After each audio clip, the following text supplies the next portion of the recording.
Hello, I'm Jim Roberts. I'm host of Senior Living in Alexandria.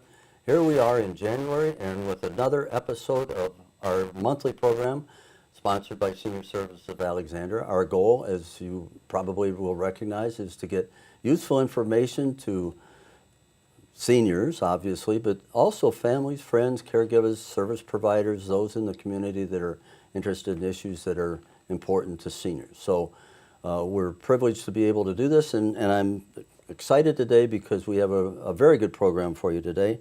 I'm here with Lindsey Vajpeyi. She is the Director of Education and Outreach at the Insight Memory Care Center located in Fairfax. Tell me a little bit about yourself and how you got into the memory care business. Sure.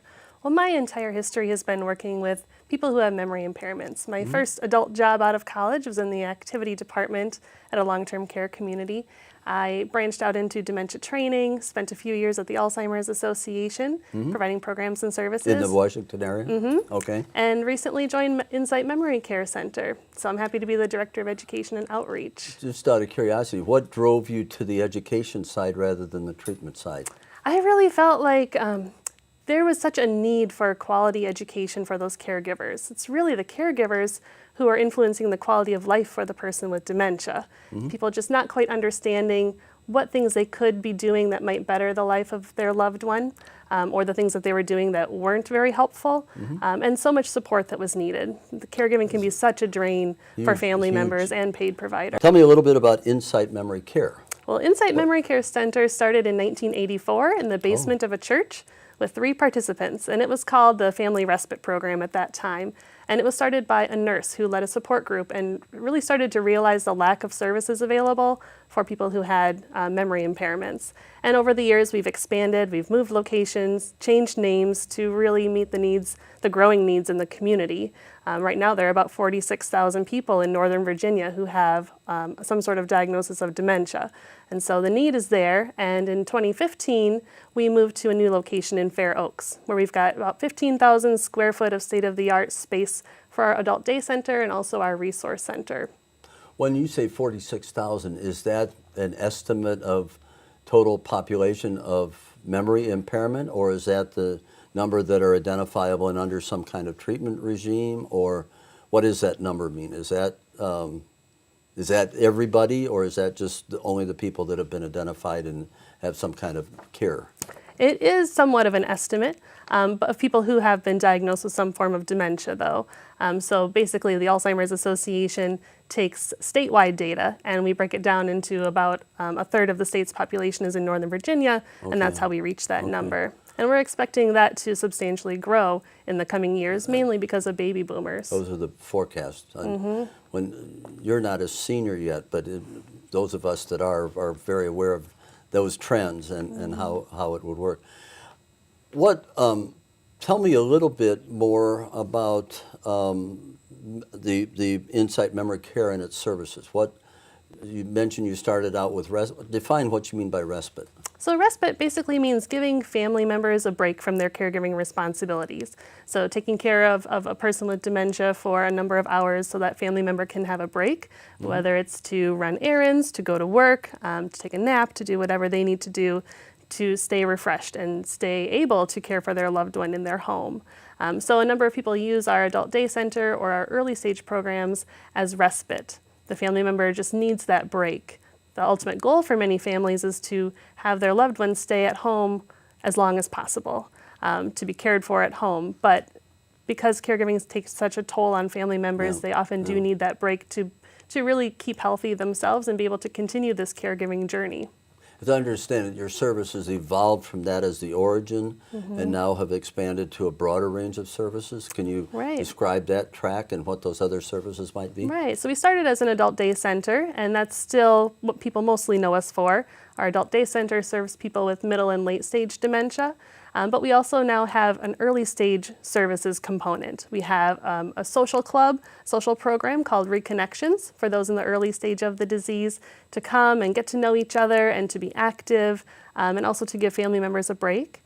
We offer what's called a SHARE program, a research-tested program that offers essentially counseling sessions for families to build a program, a plan for the future, and to build a network of support to continue to provide for the person's preferences and their values. How can we provide care that matches what that person would want in the future? So in the ordinary disorganized segment, people would try to flounder around and deal with that themselves. But you Exactly. brought some structure and some identifiable points of service Right. within that. Okay. We do also have a couples program called the Mind and Body Workshop that allows couples, whether it's spouses or adult child and a parent, to come and be active together and get to know other people and start to branch out and find support in the community. So you've got a broad range of programs. You've looked at it pretty comprehensively, it sounds. So in a couples program, that would mean husband or wife might be impaired, and Right. and husband or wife, the non-affected person would identify this, and they would come in. And so you can do you work with them together or separately? In the or- Mind and Body Workshop, they come together and we spend some time together doing some sort of fun activity, and then we break apart for a portion of the time. So there's a caregiver support group that meets simultaneously while the persons with dementia are engaging in an additional activity. And then we come back together and we have dinner. So it's a lot of fun. How are potential clients, patients, identified? What process, how do you find these people that might need your services? Well, there are a number of avenues that we take. We partner with a number of organizations that will identify someone as needing services and refer them to Insight Memory Care Center, whether it's a neurology practice, a home care agency, any program in the community, Fairfax County, for example, and they'll refer people to our program. And we also go out into the community and do public speaking about Okay. dementia, caregiving, brain health, and so that's also a way that a number of people learn about Insight. Okay. We're going to have to go to a break right now, so hold on there and we'll learn a little bit more about how people use your services and how that works. But right now, we're going to go to our always popular cooking portion of this show, so stay tuned. Madison Reeder will be here, and she will teach us how to cook something. So we'll be back in a moment. Thank you.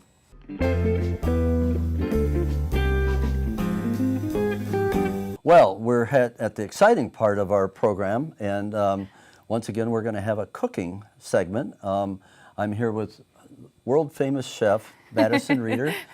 Her day job is the PACE program affiliated with the Inova Hospital Group, and she does important work in terms of advising people what's good to eat. But for this, she tells us what's fun to eat as well as what's good to eat. What are we going to have today? So, because it's January, it's a new year, the number one thing people are coming to me with is their New Year's resolutions, whether it's to lose weight, yeah. yes, to be healthier, to have more energy. And a lot of times my first question is, well, tell me what you eat in a day. And almost every person I talk to skips breakfast. And there's a lot of excuses for why somebody doesn't have breakfast. But the big one is it takes too much time and I'm too tired in the morning to make breakfast. So I've created a recipe that I call a no excuses breakfast casserole. It's very simple to make and very nutritious, and it can last you really through the whole week. So you can make it on a Sunday or a Monday and you're good for the week. And if I understand you right, this has never been done before? Not by me, and not that I've ever seen, so I just... Stay tuned. Stay tuned. All right. What are we going to do? So this one is extremely simple, and this is perfect for seniors. It's perfect for families, too, because it can be as simple or as complicated as you want to make it. We're going to do the really simple version just to really showcase that this is a no excuses type of breakfast food. So you can buy potatoes and all these ingredients here in their raw form, and you can dice, chop, do everything, or you can buy them already pre-cut, which can be great for our seniors who have a difficult time cutting. So this is an easy one. So we're gonna start with potatoes in a casserole dish. Okay. First, we're gonna preheat our oven to 375. 375. Yep, and make sure that we've sprayed our pan down. So this pan is already in good shape. A little bit of oil on the beginning of there. And then we're gonna take these potatoes. These are nothing fancy. They're just shredded potatoes. It's already done for you. All right. You can find these where the eggs are in the grocery store. Very, very simple. And we're just going to, with clean hands here, spread these along the bottom of the pan. Doesn't have to be anything too fancy, just making sure that they're all nicely spaced out. Okay. And what this does is we want our meals to make sure they have a little bit of a healthy carb, a little healthy protein, and a little bit of healthy fat as well. So this layer is our healthy carbohydrate layer. Okay. So we're just gonna put all these hash browns in here. Yes, Use your please. spoon here. Please go Spread 'em ahead. out a little Yep, bit. spread them out a little bit. Get them nice and Share even. the potato love there on the bottom. Yep, okay. Excellent. There you go. Thank you very much. Then our next layer here is we're gonna add some leafy greens. These are excellent for fighting diseases and illnesses, especially this time of year. Good for helping your joints.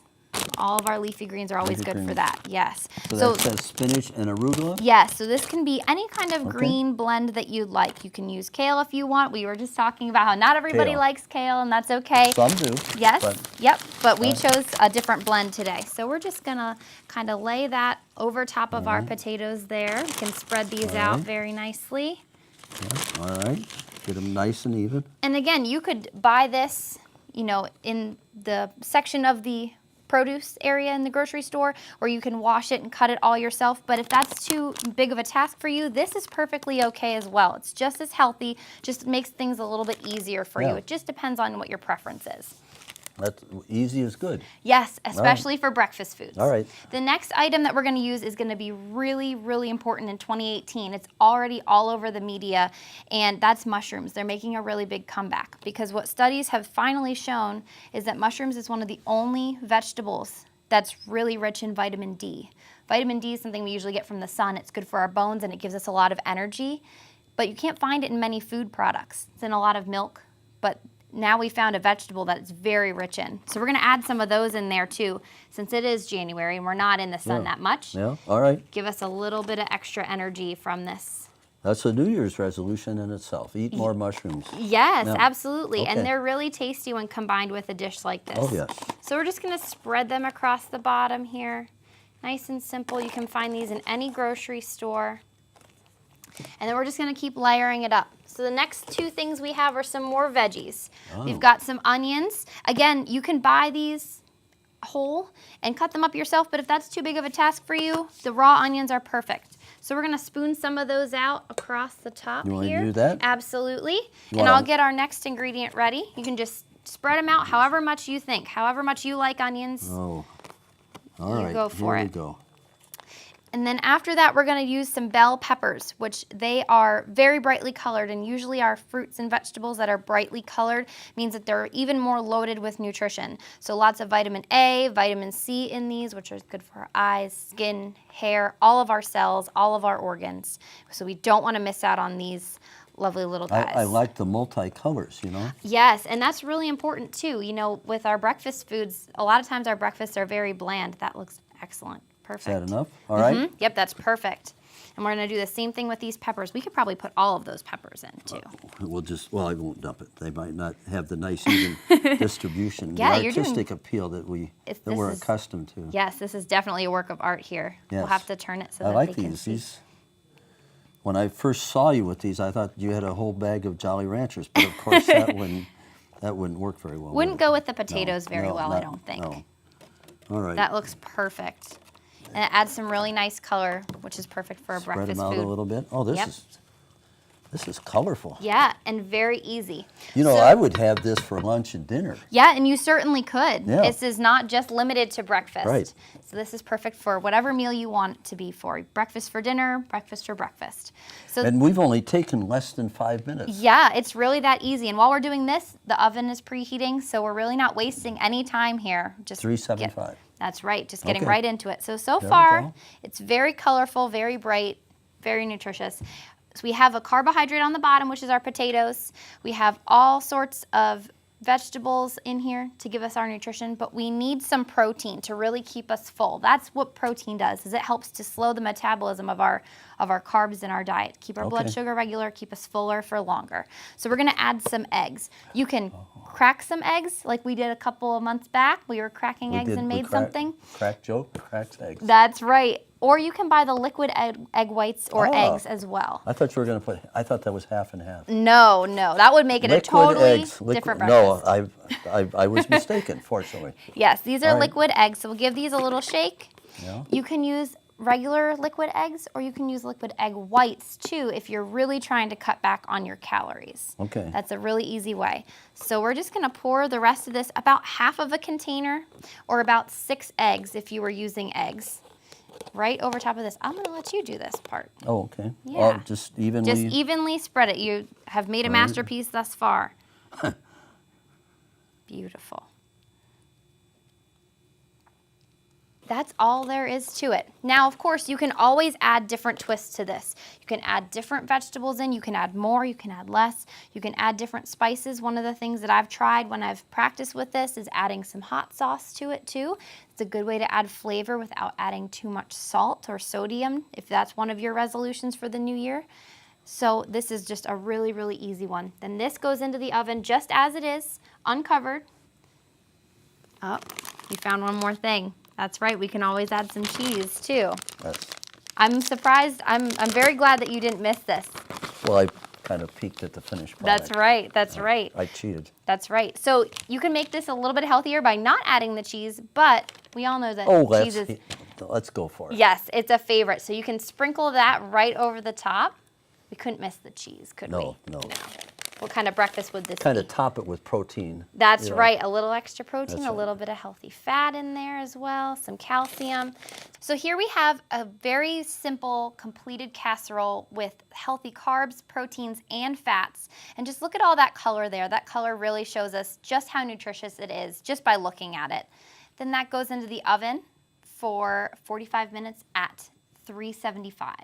Now, would you like to give it a try and let me know what you think? I think we should. I don't think you? we should, absolutely. So, I'm just gonna dig in to the corner here, grab a little bite. oh boy, look at that.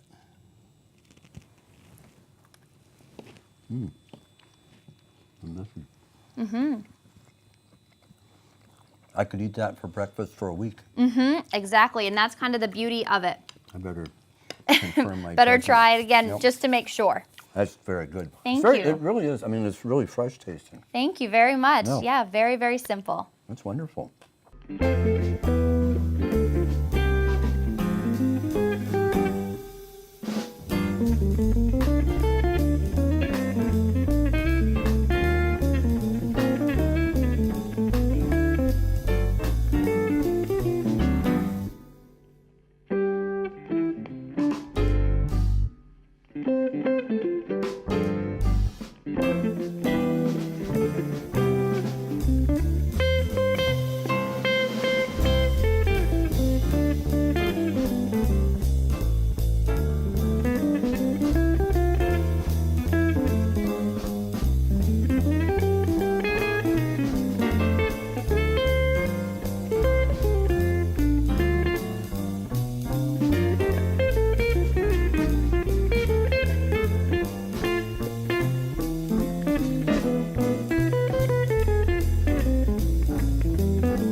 Well, we're back, and thank you for the cooking demonstration, but now we're back to some pretty serious stuff.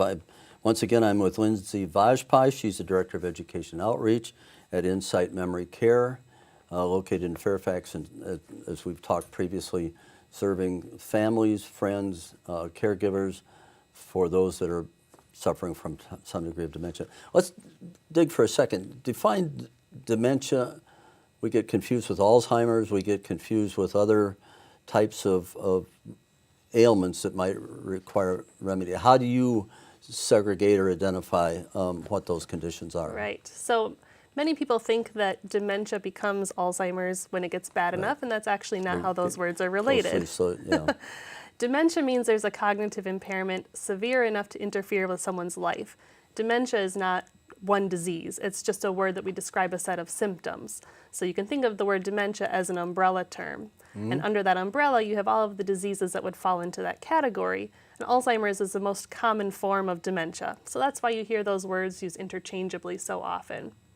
You mentioned before some of the trends. I think most people are aware of those, but would you mind repeating what we're confronting as a couple of generations from now? Right. We have a growing number of baby boomers entering their senior years. And the biggest risk factor for most forms of dementia is age. So the more people we have in their older years, the more incidents that we'll have of various forms of dementia in the community.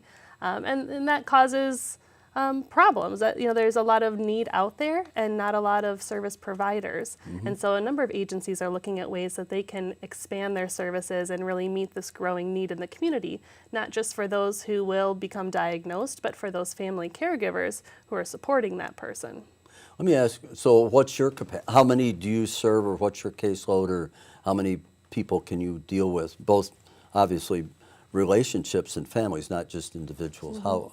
What's a metric on what's your ability, what portion of this growing need are you able to be able to deal with? Sure. Well, at our Adult Day Health Center, we can take 60 participants each day, 5 days a week. Some people come all 5 days, some come 2, 3, or 4 days a week. So for example, in the last fiscal year, we served 124 people in our Adult Day Health Center.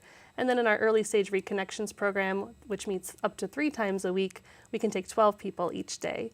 And so there are people who come and go from the programs, who will start in one program and eventually feed into another as their disease progresses. And then we also serve a number of people in the community. We offer presentations anywhere in the community.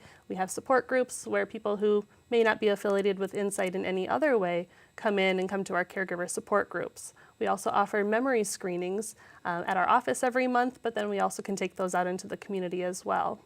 So you mentioned before that folks might be identified by your community outreach and promotion in education programs, but equally maybe a neurologist. I got to take mom to the doctor, her memory's failing. Oh, specialization, go to the neurologist. Neurologist says, well, you really should be in touch with Insight Memory Care. Is that sort of how it works? Exactly. So we try to make sure that healthcare providers are informed about dementia and are aware of services that are available in their community so that family members can quickly get access to things that will help them. You must be very, very good at the specific evaluation and the categorization or the course of treatment appropriate for that evaluation. Right, our memory screenings will help people identify if the changes they're experiencing are normal for their age or if it's something that they should see a physician about. It really is that physician who would go through the diagnostic process and work out what form of dementia is someone experiencing and what course of treatment might be available to them. And we try to help educate the community about various forms of dementia, treatments, research, resources available as well. I looked at your website. That's a pretty good website in terms of just, and I think they'll post the address for that, but it tells you a lot about the different kinds of things you do. One of the things we haven't covered is the center. What's the center do? So we've got early stage care, and that's a lot of couples counseling programs, education programs. Take it to the next stage. They're physically within your facility. What do you do there, and how does that work? So our Adult Day Center is specifically designed for people who have dementia. The physical layout is designed in a way that is very conducive to, for example, walking patterns for people who have dementia, the colors that we use. And we're really all about individualized, personalized therapeutic activity. Our goal is to keep people engaged and active when they're at the center and to provide activities that are meaningful to each person so that they really are enjoying their time there, they're staying active, as healthy as possible, and then when they go home at night with their family caregiver, they can sleep well. They've had an active day and they can sleep well at night. Describe a typical day. A typical day in the center? Yes, please. So there are a number of activities that happen in the center. People tend to come in the morning anytime after 7:30. There are snacks. We break out after a period of time into different rooms based on stage of the disease, essentially. So the activities that are provided really work for the people in the room. Someone in the middle stage of dementia is going to be able to do different things or be interested in participating in a different way than someone in the late stage. And so we offer a number of snacks and meals throughout the day and therapeutic activities provided by our recreation therapy staff. My impression was you had a very good diversified staff, many professionals in different disciplines, and your building, et cetera. So you've got some cost as the cost of program. How does the financing or the fee structure, or is there any? Is this a public good, or is this something that there's some kind of payment involved. There is payment involved. Most people pay privately for coming to the day center or to our early stage programs. But if finances do become an issue, we do have a financial assistance fund. We are a nonprofit, and so we rely on donors and people who can help support us to provide these services to those who may not be able to afford the full payment for the services. How does insurance work? Some people have long-term care insurance, and that may pay Okay. a portion of their daily fee. But Medicare and Medicaid would not cover any costs for the adult day center, and health insurance would not cover the costs either. This is kind of hard to ask, but what's the range of time for which a person, one of your participants, I like that term, participant, how long would a person be engaged with Insight? They could be engaged with us throughout the course of the entire rest of their lives. If they come to us when they're in the early stage of the disease, we have a number of programs to support a person then, and as their disease progresses, they would move over to our adult day center for the middle and late stage of the disease. And one of the special rooms that we have in the adult day center is for those with very late stage dementia. And we've even had people on hospice care where the hospice providers come into Insight to help provide that support for their loved one as well. Are you good at treating Alzheimer's, or is that a totally different kind of treatment, separate place, separate treatment? We're there to serve anyone with any form of dementia. Okay. So we have people who have Alzheimer's disease, vascular dementia, Lewy bodies, frontal temporal, and other more rare types of dementia as well. So we really try to make sure that we are all encompassing for anyone who needs our services. So you have to have all the security for protection Right. of that population. Right. Be aware of that. What other you've got other support things that you do? What are some of the other things that you do? We have a number of caregiver support groups that meet every month, and they're open to the public. They're free of charge, a place for caregivers to come and get support from each other, get ideas from each other, bounce ideas off of each other, and just realize that they're not alone in this journey. And we offer consultations free of charge. Anyone who wants to call us or come in, we will talk with you and help work through whatever issue your family may be facing. We do memory screenings as well. We're running out of time, but I want to get this in. I noted you had mentioned that you have cruises. Yes. So that's something really unique that Insight offers. I'm not aware of any other organization that does something similar in this entire side of the country. But Insight offers a caregiver cruise every summer. So it's meant for the caregiver and the person who has early stage dementia to come as well. Some of our staff go along, and we offer some respite care during the cruise. Everything is organized, for that person. The family doesn't have to make the arrangements.